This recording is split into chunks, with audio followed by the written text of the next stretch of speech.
Y ahora voy al tema de la mirada, ¿vale? Lo que en comunicación llamamos la oculesia. Se suele decir que las personas que mantienen más la mirada son las personas que parecen más persuasivas y más sinceras. No se trata tanto de ser más sincero, el mantener la mirada. Hay gente que te dice, no, pues, los que apartan la mirada mienten. No, hombre, a ver, es que hay una cosa que se llama timidez. Pues la gente que es más segura de sí misma es capaz de mantener más la mirada y la gente que es más tímida le cuesta más mantener la mirada. ¿Qué pasa? Que cuando hacemos una presentación, fijar la mirada en la gente que tenemos enfrente transmite muchísima seguridad.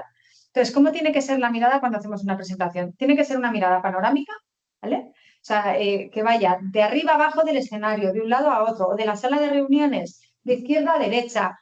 Hay que intentar meterse a todo el mundo en el bolsillo. Ojo, cuidado, porque a veces encontramos una mirada cómplice que está Mari Carmen en tercera fila, sonriendo, tomando notas, entregadísima a mi causa, y parece que nos queremos quedar ahí a vivir porque estamos muy a gusto con esa mirada cómplice. Y eso es muy peligroso porque nos perdemos la ocasión de conectar visualmente con el resto de la gente. Entonces, la mirada tiene que ser panorámica. Tenemos que ir intentando atrapar miradas a lo largo de nuestra presentación. Y yo recomiendo que cada vez que os crucéis con una mirada, intentéis mantenerle la mirada a esa persona 5, 10 segunditos, comunicando ahí, mirando a esa persona. Cambias de sitio, te cruzas con otra mirada, mantén la mirada de esa persona 5, 10 segunditos. Tampoco seáis machacones, que de repente os tiráis un minuto mirando a alguien y esa persona también dice, oye, que me quiero rascar la nariz, ¿sabes? No hay que ser machacón ni intimidar con la mirada, pero sí que cada vez que os crucéis con una mirada, mantenedlo unos segunditos para que esa persona entienda que le estáis comunicando a ellos y que os estáis dirigiendo a ellos personalmente. Luego, cuidado con cuando esa mirada se traslada hacia abajo, estamos cabizbajos, ¿vale? Esa mirada baja de distanciamiento, de vergüenza, de culpa, de tristeza, etcétera. Creo que alguien me estaba preguntando ahí algo antes, ahora dejamos unos minutitos para preguntas, ¿vale? Porque creo que me decíais algo de una entrevista, es que no os leía. Cuando te están haciendo, si os hacen una entrevista con cámara, que creo que era la pregunta, si os están grabando, ¿vale? Viene un periodista, imagínate que vengo yo a preguntarte, a hacerte una entrevista, y además, a ver, cuando se está frente a la cámara o te están entrevistando y te preguntan, es difícil que no se te vaya la mirada como para pensar Sí, buena pregunta. Mantener la mirada el 100% del tiempo, eso es muy complicado, ¿vale? A mí lo que me preocupa es cuando os tiráis más tiempo con la mirada en el suelo o en el techo que en la persona a la que le estáis hablando, ¿vale? Primero, cuando se hace una entrevista con cámara, se mira a la persona, no a la cámara, ¿vale? La cámara se está grabando y tú te diriges al periodista que te está preguntando o a la persona que te esté grabando, no a la cámara. La cámara normalmente es para mensajes institucionales. Si se dirige el CEO de la firma a vosotros con un mensaje institucional, el del Rey en Navidad, es raro, o ya si lanzas un mensaje a redes sociales, por ejemplo, ahí sí que te diriges a la cámara. Pero cuando alguien te está preguntando, tú siempre miras a esa persona. Apartar momentáneamente la mirada arriba o abajo porque estás pensando es normal, pero eso tienen que ser microsegundos, ¿vale? Si no, sí que tenéis que intentar focalizar la mirada. Luego, cuando estéis en un auditorio, ¿os cuesta mucho mantener todavía la mirada ante la gente que tenéis cerca? Un consejo es que busquéis puntos de fuga que estén horizontales a vosotros. Yo, por ejemplo, tengo ahí un perchero. Yo puedo estar hablando aquí y que la gente no sepa si estoy mirando a fulanito, estoy mirando al perchero. Puede ser una butaca que hay vacía, o sea, que busquéis puntos horizontales de fuga para descansar en la mirada, pero que no sea hacia arriba o hacia abajo, ¿vale? Y sobre todo, es que las miradas hacia abajo transmiten esto, pues vergüenza, inseguridad, culpa, tristeza, ¿vale? Tenemos muchos ejemplos en comunicación de esto. Pasamos, que se me queda ahí colgadito. Vale. Uy, se nos ha ido. Dejadme un segundito que paso, que para leeros me he salido. Vale, aquí sigo. Y luego, cuidado también con la mirada hacia arriba, ¿vale? Que esta traslada mucha altividad. Gente que comunica y está, ¿verdad? Con la mirada que se le va mucho hacia arriba. Cuidado con esto, ¿vale? Que también nos puede desconectar mucho del público y hacernos parecer demasiado activos, ¿vale? Lo ideal siempre es una mirada barbilla horizontal y mirada al frente. Esto sería lo ideal en comunicación. Y fijaos con esto, curiosísimo. Es un estudio de un psicólogo, Berabian, que tiene libros publicados, estadounidense, muy bueno, que nos dice que el lenguaje verbal, es decir, lo que decimos en comunicación, pesa un 7%. El paralenguaje, que es todo esto que os decía yo antes, pues del ritmo, del volumen al que hablamos, si nos tiembla la voz, si no nos tiembla, esto pesa en comunicación un 38% en nuestro mensaje. Y el lenguaje no verbal, cómo nos movemos y cómo actuamos, esto transmite un 55% de nuestra comunicación. Es decir, en comunicación pesa más el cómo estamos cuando comunicamos que lo que decimos. Tú quedas con tu amiga Mari Carmen para tomarte un vino y con cara de seta y de pocos amigos, oye Mari Carmen, ¿qué tal estás? Ya te dice, estoy bien, gracias. Pues no te lo crees, porque te pesa más la comunicación no verbal y el paralenguaje, el tono de voz que tiene débil, la cara que te está poniendo, que la comunicación verbal, lo que te está diciendo, ¿vale? Entonces, tenéis que ser muy conscientes también de cómo actuáis en escenario para transmitir seguridad y no chafar. Es como cuando os hacen una pregunta que yo a veces digo, jo, pues si luego la respuesta está muy bien, pero es que me estás esperando la pregunta con una cara de circunstancia que ya te has desmontado después en la respuesta, ¿vale? Entonces, vuestra comunicación no verbal también tiene que estar estudiada y controlada. Fijaos, ¿qué transmiten nuestras expresiones? Aquí voy a hacer un resumen rapidito de qué expresiones podemos transmitir. Y aquí se ha hecho un estudio con niños ciegos porque no se sabía si los bebés ponían ya estas expresiones, igual que los adultos, por imitación, pues son naturales, si nos salen de una forma natural a todos los humanos. Y efectivamente son naturales. Esto lo hacen todos los seres humanos desde que nacen, ¿vale? La sonrisa, la alegría. ¿Cómo podemos identificar la alegría en nuestro interlocutor o en la gente que tenemos delante? Y ojo que esto es muy fastidiado, porque ahora con la era del Botox parece que todo nos lo está complicando más, porque la verdadera alegría es verdad que se nota en la comisura, en una sonrisa es la comisura, sonreímos y los labios se levantan, pero la auténtica alegría se nota en las arruguitas que se nos genera, al no sé qué te hayas pinchado Botox, en las arruguitas que se nos genera aquí al lado de los ojitos. Entonces vais a identificar siempre cuando una persona se está sonriendo de verdad o no por las arruguitas de al lado de los ojos. Fijaos, la tristeza, que es el segundo bebé que tenemos. Las cejas es la clave. ¿Cuándo podemos identificar que alguien está triste? Se nos colocan las cejas como si fuera un triángulo. Se nos ponen las cejas hacia arriba. Y fijaos abajo que tenemos la ira. Pasa todo lo contrario con las cejas. Una vez más, la clave en las cejas se nos colocan hacia abajo. Es como un triángulo invertido. Cuando tú tienes a alguien enfrente comunicando y las cejas le hacen así, ahí hay cabreo, ¿vale? La cara de sorpresa es esta que se nos pone, ya más allá de que se te abra la boca, esta cara como de susto. Además es que es como un actor reflejo, ¿no? Que se nos abren muchísimo los ojos y se nos disparata la cara. Y luego la cara de asco, que es la de descomposición absoluta, esta se transmite mucho además por la nariz. Normalmente la nariz es la que se eleva un poquito cuando algo te genera rechazo o asco, ¿vale? Esto ya para que empecéis a leer también a vuestros interlocutores en reuniones, etcétera, etcétera. Y luego en comunicación no verbal, fundamental, la cercanía y la lejanía. Este ejemplo, bueno, es bastante evidente. Esto es cuando arrancó, ojo, la guerra en Ucrania. Entonces, los líderes internacionales pues iban a ir pasando a visitar a Putin para intentar convencerle de que frenara aquello.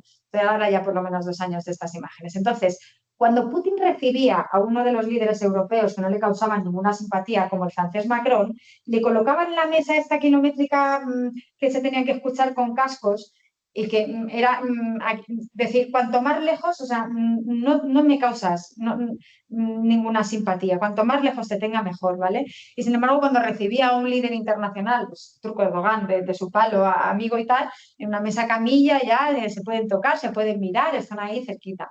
Esto es un ejemplo muy evidente, pero sí que os digo que en comunicación no verbal, cuando estamos a gusto con algo, tendemos a acercarnos y cuando estamos inseguros o nos genera rechazo, tendemos a alejarnos. Entonces, ojo en las reuniones a cómo nos colocamos frente a nuestro interlocutor, ¿vale? Cuando yo os veo recostaros en las sillas y alejaros, digo, no está a gusto. Sin embargo, cuando uno está a gusto, tiende a acercarse, sin tampoco intimidar, pero esto hay que controlarlo. Y ahora esto también me lleva a la comunicación en grupo, ¿vale? ¿Cómo preparar las mesas redondas? Que esto también es muy importante porque ahí ya no estamos solos nosotros. Y no tenemos que pensar solo en lo que vamos a decir, sino en cómo vamos a interactuar con los otros, ¿vale? Entonces, antes de preparar un debate, una comunicación en grupo, tenéis que pensar en vuestro argumentario, depende de lo largo que vaya a ser el debate, pero yo os diría como unas 5 ideas clave que queréis transmitir y a partir de ahí, esas ideas que no sean ideas simplemente técnicas, o sea, que las podéis sustentar con datos, fundamental, que al final los datos son contrastables, quien quiera los puede consultar y le va a dar mucho pozo a vuestra presentación, pero luego también hay que jugar con las emociones. Si estamos en un debate, por ejemplo, de inteligencia artificial y tú estás en contra, oye, decir, oye, ¿no os preocupa vuestros hijos el acceso que tienen a la inteligencia artificial, estas herramientas que ya... O no os preocupa que nuestros hijos se hagan vagos con la inteligencia? O sea, jugar con las emociones, era lo emocional en las comunicaciones de grupo y en los debates, no quedarse simplemente en la teoría pura y dura. O estáis, yo qué sé, hablando de la nueva energía que utilizan los aviones sostenibles. Oye, ¿no pensáis en que con una simple botella de aceite ya se puede viajar y ayudar al planeta para dejar un mejor planeta a nuestros hijos, que los jóvenes están cada vez más concienciados de esto? Es decir, jugar con las emociones en los debates, no ir a la teoría pura y dura. Y luego, igual que os preparéis vuestro argumento, lo que vosotros vais a decir, tenéis que preparar el contraargumento. Es decir, ¿qué va a decir el otro? ¿Y por dónde, si es un debate de confrontación, por dónde le puedo pillar? Es decir, si en ese debate va a haber una opinión contrapuesta a la mía, ¿qué le quiero preguntar yo a mi adversario para intentar desmontar su argumentario? ¿Vale? Esas preguntas al adversario hay que preparárselas. Y también nos tenemos que preparar las preguntas con las que nos puedan intentar pillar a nosotros, para tener preparado cómo voy a salir ante esas preguntas que me pueden poner en un aprieto. ¿Vale? Claves para triunfar en un debate. Lo más importante al principio. ¿Por qué? Porque a veces en un debate tú estás esperando todo el rato una pregunta que quizá nunca llega. Y te tiras 20 minutos sentado en una mesa de debate en el que hay otras 5 personas pensando, ay, cuando me pregunten esto ya cuento lo que yo quiero. No, pero es que esa pregunta quizá nunca llega. Entonces, si tenéis algo importante que queréis trasladar, no esperéis. Lo más importante es siempre dejarlo claro en vuestra primera intervención. No lo dejéis para el final, ¿vale? Luego, no Hola, monopolicéis. Victoria, perdona. Sí, Que la presentación no se está pasando, se ha quedado pillada.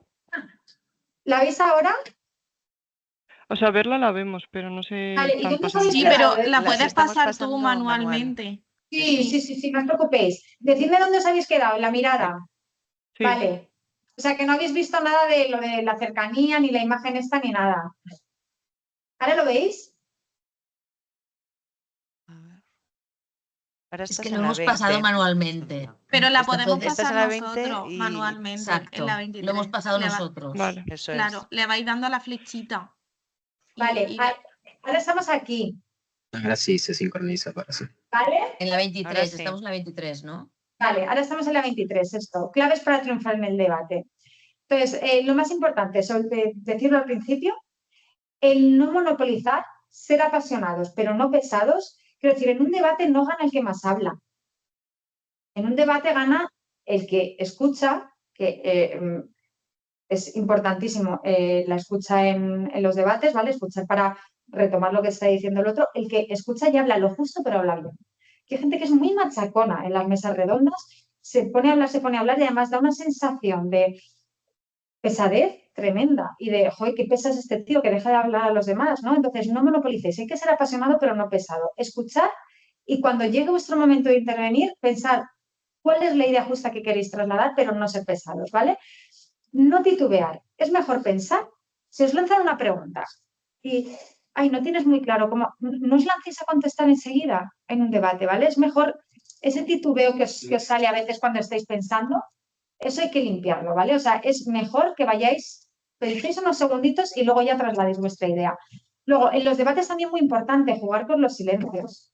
Cuando le trasladéis una pregunta a otra persona, dejar un segundito de silencio ahí para que esa persona reflexione.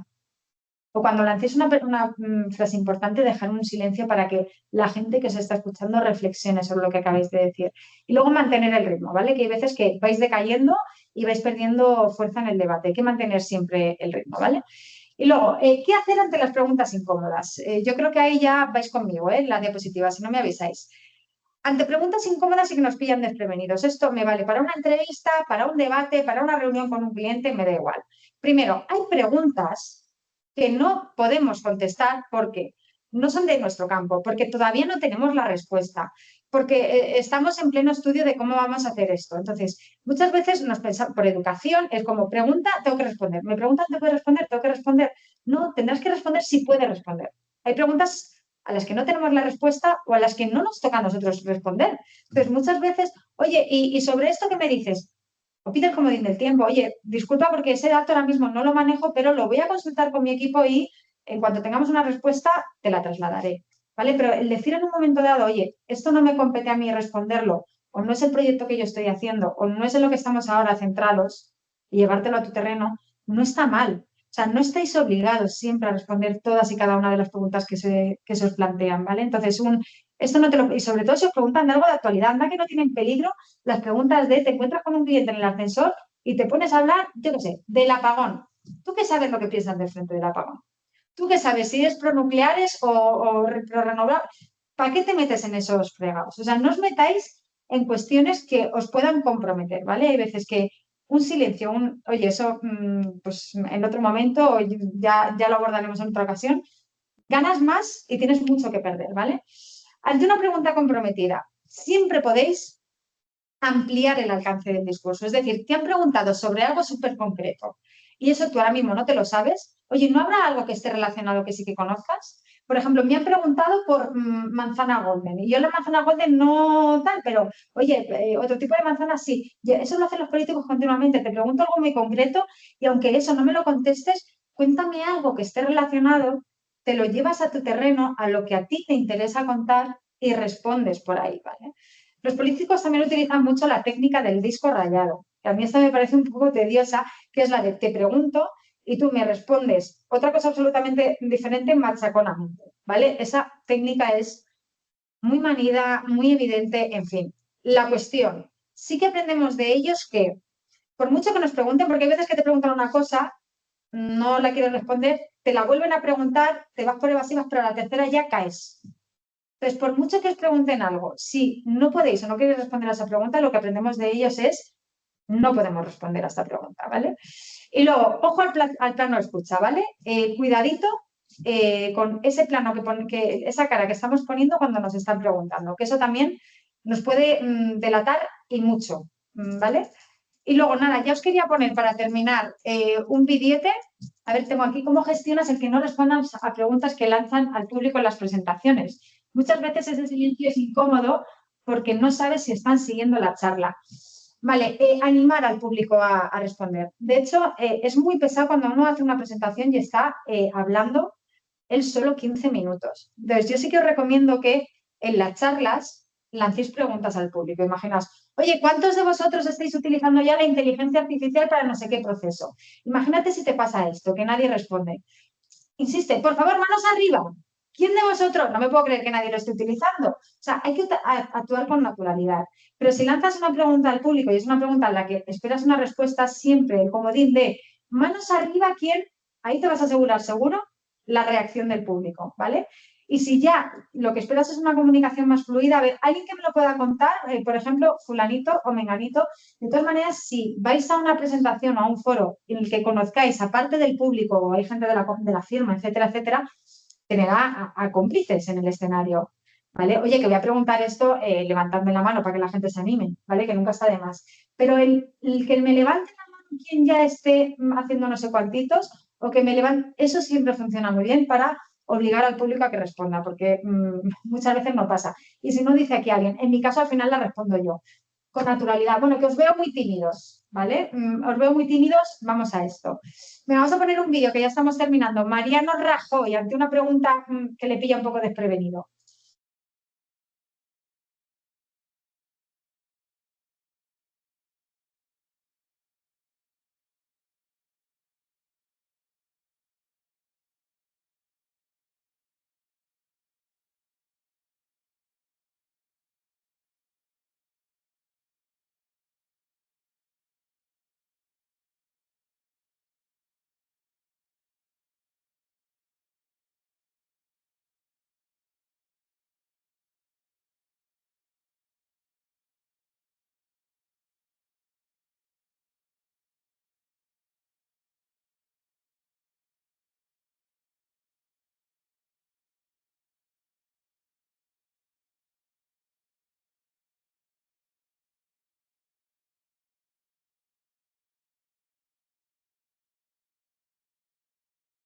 Vale, a ver, Mariano Rajoy, alma de cántaro, ¿cómo que te has escrito ahí algo y no entiendes tu letra?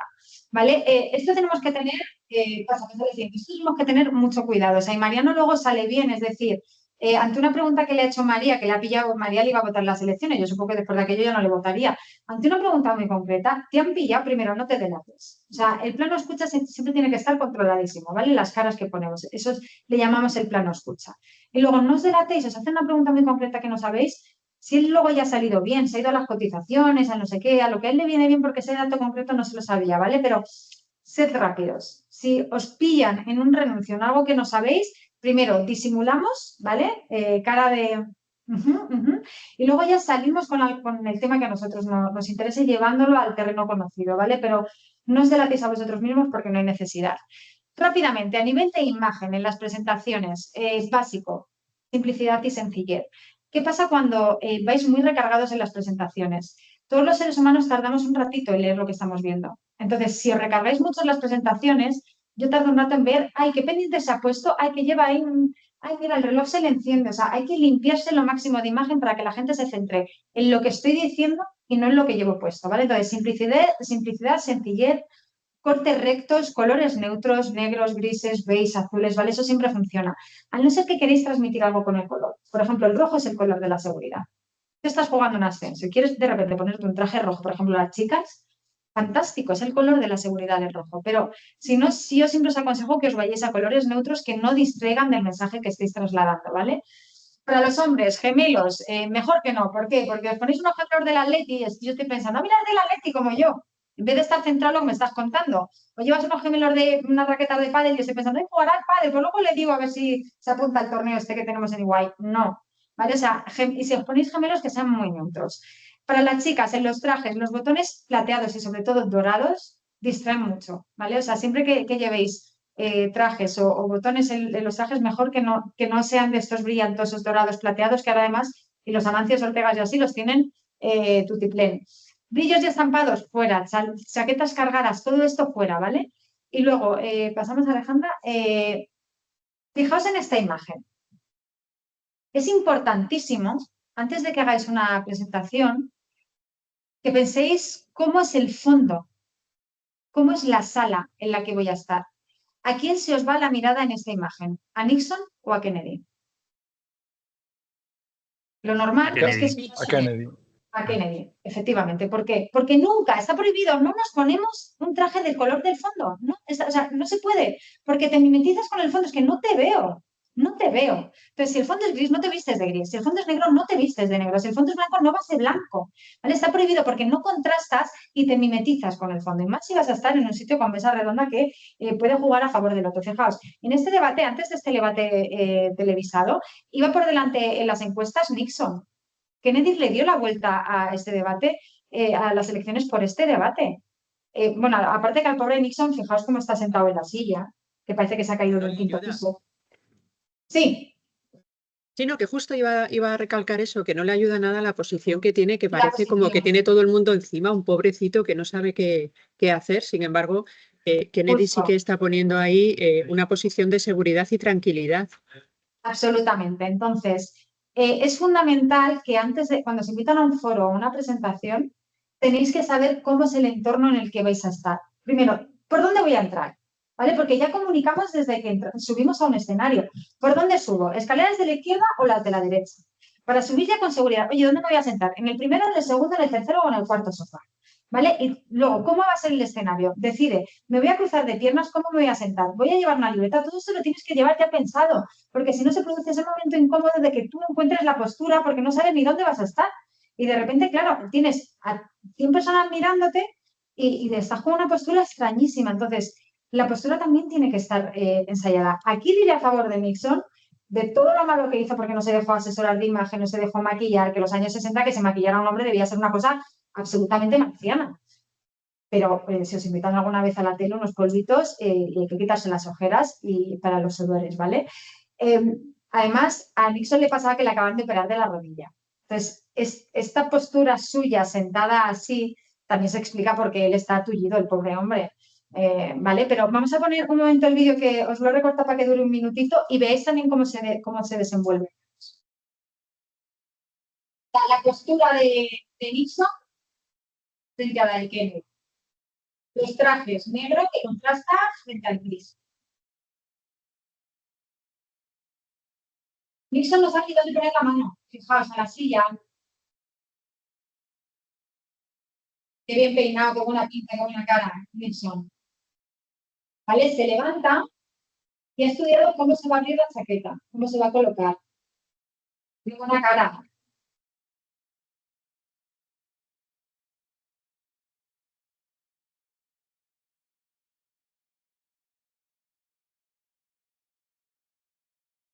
Mueve la mano a pesar de que está en un atril. Pensar que el atril no se impide mover las manos. Muchas veces os agarráis el atril como si estuvieran mañana.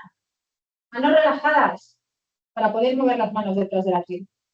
Vale, llega el pobre Nixon con su sudor, está sudando. Ahora vais a ver, la imagen va a pasar, quiero que fijéis en la barbilla, cómo suda, cómo chorrea de sudor de la barbilla. Fijaos aquí. Está chorreando sudor. ¿Quieres que este hombre sudoroso y con cara de enfermo sea tu presidente? Pues que la imagen cuenta mucho, ¿vale? Las ojeras, termina y no sabe qué tiene que hacer. No, hay que controlarlo. Termino y ¿qué voy a hacer? Me vuelvo a sentar, o sea, estas cosas las tenéis que preguntar para evitar estos momentos incómodos. Y esta ya es la última diapositiva, chicos. Si pasa algo imprevisto, ¿qué hacemos?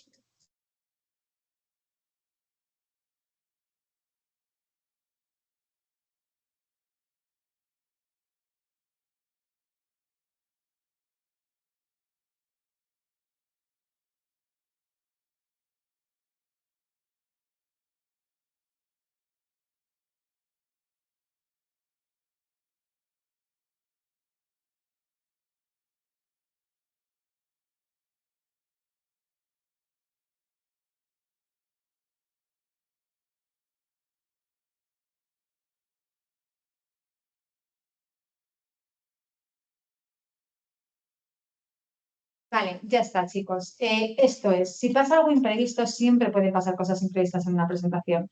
Si pasa algo imprevisto, no hay nada peor a que uno se violente, que ponga cara de agobio, que se enfade. O sea, naturalidad. Si tú le quitas hierro al asunto, la gente se lo va a quitar contigo, ¿vale? Entonces, si alguna vez os pasa algo imprevisto, de verdad, reírse de uno mismo, eso nunca falla, ¿vale? Como ha hecho Escrivá, el exministro, en este vídeo, que ahí estaba como ministro cuando era ministro de Seguridad Social. Oye, en una intervención te pasa algo así, le echas el agua en vez de al vaso, al atril, o sea, te ríes de ti mismo y ya está, ¿vale?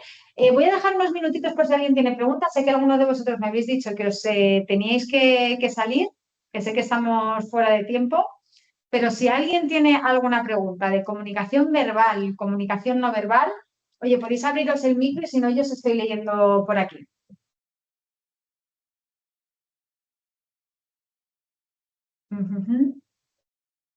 Qué agradecidos sois, gracias a vosotros.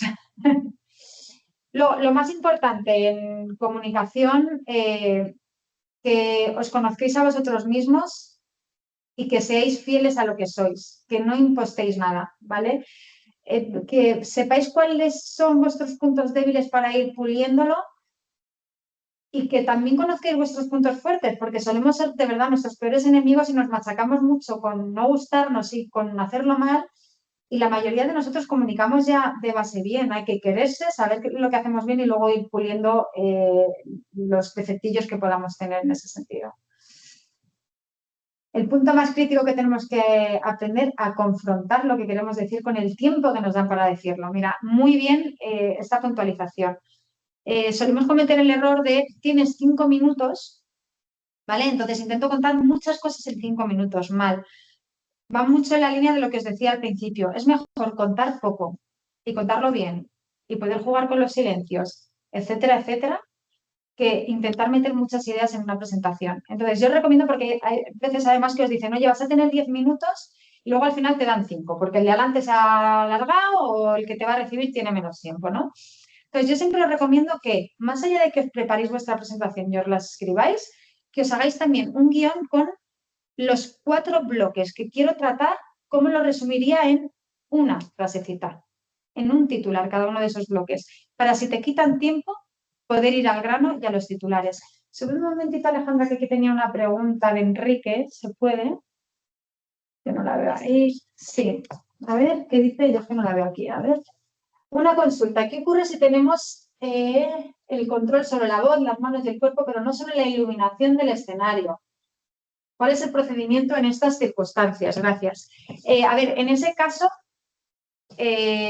siempre intentar hablar antes. O sea, yo cuando voy a hacer un foro que me invita a alguna compañía, alguna que no estoy en mi casa, que no me conozco el escenario, intento siempre ir antes para probar y sobre todo que me marque dónde me puedo mover. También es muy incómodo, por ejemplo, que no sé si os habrá pasado cuando tenéis una presentación PowerPoint proyectada detrás de vosotros y os está todo el rato dando la luz del proyector en la cara y al final no veis nada. Entonces, ahí sí que tenéis que delimitar cuál es vuestra zona de actuación para que se os vea bien por iluminación lo mejor posible, porque hay veces que las cuestiones técnicas ya se nos escapan de las manos, ¿vale? Pero para que se nos vea lo mejor posible, y hay veces que ahí sí que quizá tenemos que cortar un poco el movimiento, porque si la única zona bien iluminada del escenario está en la esquina izquierda, vas a tener que jugar con ese espacio de movimiento, ¿vale? Para evitar quedarte en la penumbra y que no se te vea, ¿vale? Pero, insisto, esto lo vas a poder controlar si has visto antes el escenario. Si te plantas allí de buenas a primeras a dar la charla, tienes que estar muy rápido para saber leerlo. Entonces, lo que me da mucha rabia es que os juegue mala pasada el escenario por no haberlo visto antes. Siempre, por favor, ir a comprobarlo antes, cómo es el espacio donde vais a mover la iluminación. Yo siempre lo pregunto, oye, por iluminación, ¿hay alguna zona prohibida? O, por ejemplo, si tenéis streaming, porque a veces que os están grabando por streaming. Oye, el streaming, ¿abarca todo el escenario? ¿Me va a seguir? ¿Hay algún sitio en el que me tenga que colocar? O sea, eso te lo marcan los técnicos siempre antes de dar una charla. Entonces, tenéis que intentar controlarlo. Vale, no sé si hay alguna dudita más por ahí. Oye, qué agradecidos sois, de verdad. Muchísimas gracias. A ver si alguna vez nos desvirtualizamos y hacemos una de estas in situ y en persona. Y nada, y encantada de resolver todas vuestras dudas. Así que nada, chicos, gracias, un placer y espero que nos crucemos por el camino. Soy Victoria Arnau, estoy en LinkedIn, en todas las redes sociales. Si alguna vez tenéis alguna duda de comunicación o queréis trasladarme, yo que sé, algún mensaje, incluso, oye, que una noticia para Antena 3 Noticias, que salga en el informativo, estoy por LinkedIn y nada, encantada de leeros y de que estemos en contacto a partir de ahora. Un placer.